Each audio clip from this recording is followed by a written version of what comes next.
এই জায়গায় আপনি হচ্ছে পড়াশোনা করছেন সফটওয়্যার ইঞ্জিনিয়ারিং এ।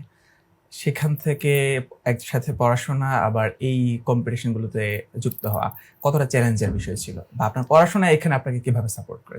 আমি তো বেসিক্যালি সফটওয়্যার ইঞ্জিনিয়ারিং স্টুডেন্ট। আমি আমার গ্র্যাজুয়েশন রিসেন্টলি কমপ্লিট করলাম নর্দার্ন ইউনিভার্সিটি বাংলাদেশ থেকে। এবং আমি যদি বলতে চাই, আসলে আমাদের ইউনিভার্সিটিতে যে কোনো কম্পিটিশনে আমাদেরকে আসলে অংশগ্রহণ করার জন্য খুব উৎসাহিত করে। যেমন বিভিন্ন ধরনের ক্লাবিং করা, বা আমি যেমন আমার ইউনিভার্সিটির কম্পিউটার ক্লাবের আমি তাদের জেনারেল সেক্রেটারি ছিলাম। আমি আমার ইউনিভার্সিটির কালচারাল ক্লাবের জেনারেল সেক্রেটারি ছিলাম। তো সেই জায়গা থেকে আসলে এই ধরনের কম্পিটিশনে যাওয়ার মূল উদ্দেশ্য হচ্ছে কি, আমাদের নিজেদের একজন লিডার হিসেবে কাজ করা।